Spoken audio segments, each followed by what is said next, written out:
Tuhan bersamamu. Dan bersama rohmu. Inilah Injil suci menurut Matius. Dimuliakanlah Tuhan.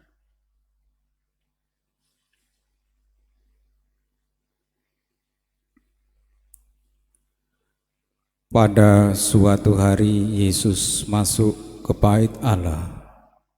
Ketika ia mengajar, datanglah imam-imam kepala dan pemuka-pemuka bangsa Yahudi kepadanya. Mereka bertanya, "Dengan kuasa manakah engkau melakukan hal-hal itu? Dan siapakah yang memberikan kuasa itu kepadamu?"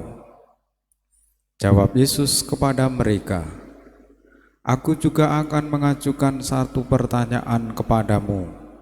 Dan jika kalian memberi jawabannya, aku pun mengatakan kepada kalian, dengan kuasa manakah aku melakukan hal-hal itu. Nah, dari manakah baptisan yang diberikan Yohanes? Dari surga atau dari manusia?" Mereka lalu berunding satu sama lain. "Jika kita katakan dari surga, ia akan berkata kepada kita, 'Kalau begitu, mengapa kalian tidak percaya kepadanya?' Tetapi jika kita katakan dari manusia, kita takut kepada orang banyak, sebab orang menganggap Yohanes itu nabi." Mereka lalu menjawab, "Kami tidak tahu." Maka Yesus pun berkata kepada mereka, "Jika demikian, aku pun tidak mau mengatakan kepada kalian dengan kuasa manakah aku melakukan hal-hal itu."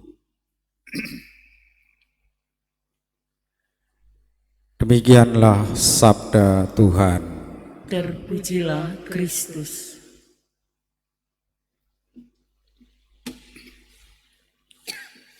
Umat Allah yang terkasih, dalam kitab Bilangan dikisahkan tokoh Biliam. Biliam bukanlah orang Yahudi.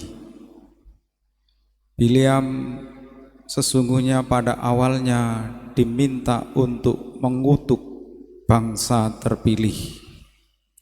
Tetapi karena Biliam dicurai Roh Kudus, maka kutukan itu berubah menjadi berkat, menjadi sebuah nubuat akan datangnya Sang Penyelamat.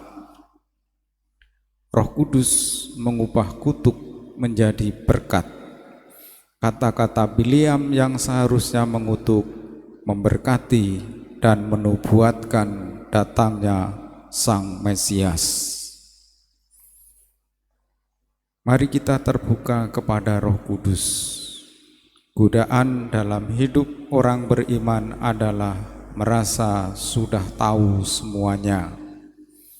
Kalau kita merasa sudah tahu semuanya, kita akan melewatkan peristiwa Natal sebagai peristiwa iman, karena sudah menjadi kebiasaan setiap tahun.